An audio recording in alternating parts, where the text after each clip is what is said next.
not 6 over 124. Sorry, this should add up to 59 over 120. My bad cut and paste there. But this ratio right here is correct. The equivalent capacitance is 120 microfarads over 59, which is just over 2 microfarads of capacitance, 2.03 for you fans of the decimal. Again, this 6 over 24 is a poor cut and paste from the first part of the problem here. Alright, so I would recommend that you take this next practice problem, pause the lecture, and see if you can do the same thing that we just did. Identify series and parallel portions of the capacitance until you've worked out what the equivalent capacitance of this network is.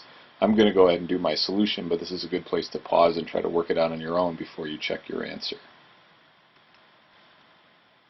If we look at this, there are two parts of this that are consisting of two capacitors in parallel with one another. We have a 1 microfarad and a 3 microfarad capacitor in parallel with one another, a 6 microfarad capacitor and a 2 microfarad capacitor in parallel with one another, and so we directly add those capacitances. The 1 plus 3 gives me 4, the 6 plus 2 gives me 8, so I can redraw this network with the 4 microfarad capacitor, this new equivalent capacitance of 4 microfarads, 8 microfarad capacitor, and the new equivalent capacitance of 8 microfarads in the bottom branch.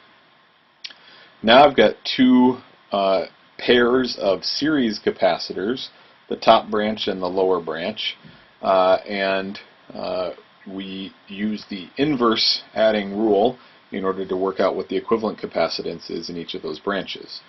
So 1 over the equivalent capacitance of the upper branch is equal to 1 over 4 microfarads plus 1 over 4 microfarads. That's 2 over 4 microfarads. That means the equivalent capacitance is 4 over 2, or 2 microfarads.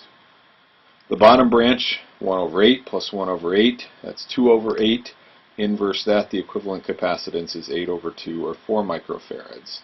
And finally, we have a situation where we have two capacitors in parallel with each other, a 2 microfarad and a 6 microfarad, and they will have an equivalent capacitance of 8 microfarads. And boy, right and left is errors in here. This should not be 6 microfarads right here. This should be 4 microfarads, because that was our equivalent capacitance right there. And this final diagram is in fact correct. The 2 and the 4 sum to 6, so the overall equivalent capacitance is a 6 microfarad. So the typo or righto or mistake in here was writing 6 microfarads on that next to last diagram. My apologies. Alright, now we want to develop a mathematical model for circuits that involve a capacitor, and as we saw qualitatively with the simulator from FET, when you put a capacitor into a circuit, charge will flow everywhere else in that circuit. You can get it to flow through a resistor or a light bulb, but once the capacitor is fully charged, the charge stops flowing. If you provide another conducting pathway so that the capacitor can discharge, charge will again flow for a while but stop flowing once the capacitor is fully discharged. And if you graphed what that charge looked like as a function of time that was flowing past some point in the circuit here, or that was piling up on one plate of the capacitor, you would notice that if it was originally charged, the charge would pile up, and the rate at which the charge would be added onto the plate would originally be higher, but then the rate would slow down, slow down, slow down, and asymptotically approach some line that is representative of the full amount of charge that can be stored on a given capacitor in a given circuit. When you discharge, it is in fact the reverse of that. The charge quickly flows off the capacitor at the beginning, but as less and less charge is on the capacitor plates, the rate at which the charge is flowing off those plates is decreasing and asymptotically approaching a point where the charge is 0. So we end up using a natural exponent function to model mathematically what's happening in these. And you'll see functions written for predicting voltage with respect to time, current with respect to time, charge with respect to time. For example, if you were to measure the potential difference across a capacitor that was charging the potential difference with respect to time is equal to the maximum potential difference, or the potential difference of the battery, times 1 minus the natural exponential function raised to the power of minus t over RC, where R is the resistance in the circuit and C is the capacitance in the circuit. At time 0, e to the 0 is 1. 1 minus 1 is 0, and so that means the potential difference is 0 at time 0. But at whatever time, well, as this time goes to infinity, v of t approaches v0, because e to the minus t over rc will go to 0 as t goes to infinity. Of course, long before it gets to infinity, it'll get to 99% of its maximum or something like that, and that describes roughly how much time it takes to fully charge the capacitor. If you're discharging, the mathematical relationship lacks that 1 minus, because again we want a mathematical relationship that gives you the maximum potential difference at time 0. So at time 0 this exponential function is 1, and the potential difference is equal to V0. You can do the charge with respect to time, and the charge with respect to time is equal to the maximum amount of charge that can be stored on the capacitor. Well, that's the capacitance times the potential difference of the battery, and you still have that 1 minus the natural exponent function in here to describe the charge with respect to time. If you're discharging, you can either again put the capacitance times the potential difference of the battery, or more commonly you see Q0, which was the amount of charge stored on a capacitor before you started discharging it. Current with respect to time, well, since current is charge per time, you can actually divide both sides of the relationship by time and arrive at the conclusion that current with respect to time is equal to the maximum amount of current I0 times e to the minus t over RC.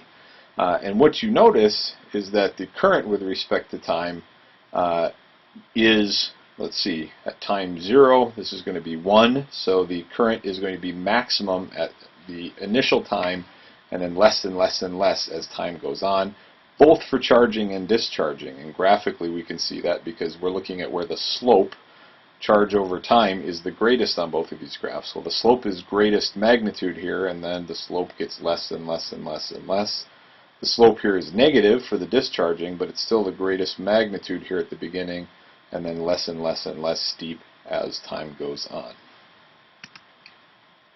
So the product of the resistance and the capacitance, which is RC, is often called the time constant and abbreviated tau. So every once in a while, and depending on where you look at this, instead of writing RC in the denominator of these functions, you'll see the Greek letter tau used, and that is the time constant in those functions, and it can be used to describe the characteristics of an RC circuit. The more resistance or the more capacitance you have in the circuit, the bigger tau is, and the more time it will take to charge or discharge the capacitor in that circuit.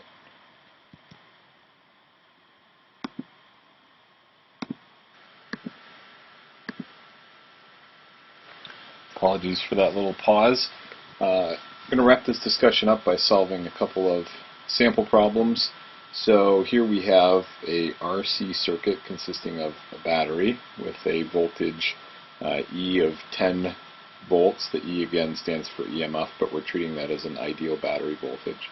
Switch that can be closed, a resistor with resistance R, capacitor C, and in this particular case we're going to use a 5 ohm resistor and a 0.1 farad capacitor.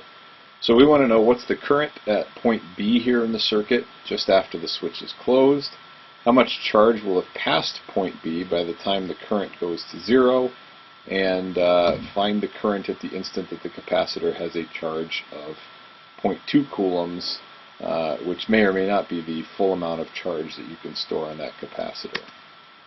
So I just made that text a little bit smaller, and I'm going to go and start with part A. What's the current at B just after the switch is closed? Well, the potential difference across the capacitor, because the capacitor starts out being uncharged, it's 0 when the switch is closed. It goes up as time goes on and the capacitor charges. That means the initial potential difference across the battery, or across the resistor rather, has to equal the potential difference across the battery to keep Kirchhoff's loop rule true. And we can use Ohm's law then to figure out how much current's flowing through the resistor. That's going to be the same amount of current that's flowing past point B here in the circuit. So the potential difference across the battery is 10 volts. That means the initial potential difference across the resistor is 10 volts. The resistance, we're told, is 5 ohms, and that means there's 2 amps worth of current flowing through the resistor just after we close the switch, and that'll be the maximum amount of current that will be flowing in this circuit. How much charge will past B by the time the current goes to 0? I'll tell you that this is a place where when you are first starting to solve these problems, you might choose the incorrect path to answering this question, which is to say, well, I know the current's changing with time. Let me use one of those current equations from the previous slide and see how long time goes by the time charge goes to 0. And the catch there is you'll find infinity when you do that. And that clearly is not physical, and so that's one place where the mathematical model does not correctly describe what's going on here. But instead of thinking about the changing amount of current at point B, let's think of a simpler thing. When the charge goes to 0, the current goes to 0 rather, the capacitor will be fully charged.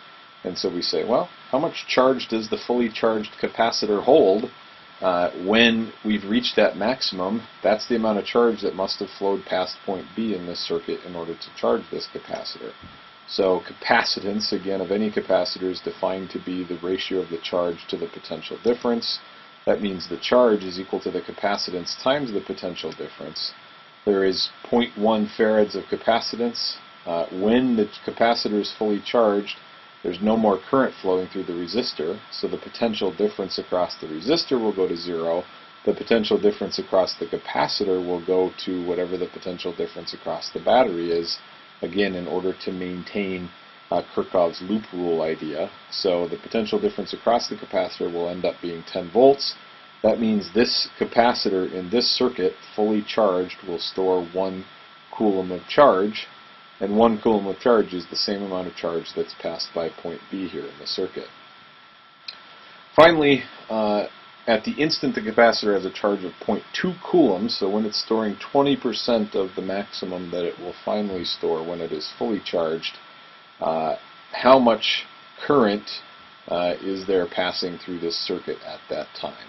Well, charge with respect to time for a charging capacitor is equal to the maximum amount of charge that you can store. I'm calling that Q naught times 1 minus e to the minus t over RC. And that means, since we want to solve this for time, I'm going to move Q0 over to the other side by dividing both sides by Q0. Then I'm going to move the exponential term over to the left and the ratio of the charges over to the right. It's going to look like this. How do you get rid of the exponential function? Well, the inverse of the natural exponential function is the natural log. So I'm going to take the natural log of both sides of that equation. The natural log of the natural exponent to the minus t over RC power just inverses that natural exponent function, and you're left with minus t over RC. The natural log still applies to whatever you have on the right, so this is the natural log of 1 minus the ratio of those charges. I know what the ratio of those charges is because I want to know what time it is when I have 0.2 coulombs of a maximum 1 coulomb on there. And I know the resistance and the capacitance in this circuit, so we're nearly there. It's just some rearranging here. If minus t over RC is equal to the natural log of what's in the parentheses, then t equals minus RC times the natural log of what's in the parentheses. And now we can finally plug in our values. We have 5 ohms of resistance, we have 1/10 of a farad for our capacitance, and we have the natural log of 1 minus 0.2 coulombs over 1 coulomb. The coulomb units cancel. 0.2 over 1, 1 minus 0.2 over 1 would give you 0.8, and when you take the natural log of 0.8 times 0.1 times -5, you get 0.11 seconds. So it takes just over 1/10 of a second for the capacitor to build up a charge that is 20% of the full charge it will eventually have. And that time can be used then to predict how much current's flowing in the circuit at that time. Remember, current is one that starts out at a maximum value and then drops off, so we have the maximum amount of current which happened right at time 0. times the exponential function to minus t over RC. This is now a plug. 2 amps was the current at time 0. We worked that out in part A. 0.11 seconds is the time, 5 ohms of resistance, 0.1 farads of capacitance, and when you crunch all those numbers, it works out to be about 1.6 amps of current. One more sample problem, because again the exponential functions and the mathematics here are something that most people in this class have not done for a little while, and so this is an effort to just provide a second sample problem for you to refer to as you're working on learning these models. We have a 15 kilo ohm resistor and a capacitor that are connected in series, and then a 12 volt potential difference is suddenly applied across them. The potential difference across the capacitor rises to 5 volts in 1.3 microseconds. So what is the time constant of the circuit and what's the capacitance of the capacitor? Again, I've shrunk the text to give myself some space to work, and this is completely arbitrary, but I always sketch a picture of what I think that circuit looks like because that helps me visualize what's going on as this system is operational. So I have a 12 volt battery connected to a 15 kilo ohm resistor and a capacitor of some unknown capacitance. So the time constant, as we said a couple of slides back, tau, is the product of the resistance and the capacitance. Obviously, if we knew what the capacitance was, we could just write down what the time constant is, but we can't do that. So we're going to start with this equation that tells us the potential difference across a charging capacitor, and that's equal to the maximum potential difference that it will receive times 1 minus the exponential term that we've been using here. I want to solve this for the time constant. So first step I'm going to do is I'm going to replace RC in the denominator there with tau, the time constant, and then I'm going to try to get tau isolated, which will involve a little bit of work. First of all, divide both sides by V naught to get V of any time is equal to, or V of any time rather, over V naught is equal to 1 minus e to the minus t over tau. I'm going to again put the ratio of the potentials over here and the exponential term over on the other side to give me e to the minus t over tau is equal to 1 minus the potential at any time over the maximum potential difference. Take the natural log of both sides. That gets rid of the exponential function on the left, and we have minus t over tau equals the natural log of 1 minus the potential at any time over the maximum potential. Let's see, I'm going to move tau up here and move the natural log down on the other side, and you end up with tau is equal to minus t over the natural log of 1 minus the the voltage rather at any time divided by the maximum voltage. And now I've got it in a form where I can solve for the time constant, and I know everything on the right side of this particular equation. That is, I know that it's 1.3 microseconds for this capacitor to rise to a potential difference of 5 volts, and the 5 volts goes in for the potential at the time that I'm interested in, and 12 volts is the maximum potential. That's what the potential difference across the capacitor will be once the capacitor is fully charged and current stops flowing in that circuit. If you crunch all of those numbers, you come out to be about 2.4 times 10 to the minus 6 seconds. And that, again, time constant has units of seconds, but it's also the product of capacitance and resistance. And so we can now do part B, find the capacitance of the capacitor. Well, tau, the time constant, is equal to the product of resistance and capacitance. That means capacitance is equal to the time constant divided by the resistance. Plug in the value of the time constant that we just found and the value of the resistance in this particular circuit, and we find the capacitance of 1.61 times 10 to the minus 10 farads, or 0.161 nanofarads. This concludes the online lecture dealing with capacitors and RC circuits. It's part of the General Physics 2 lectures.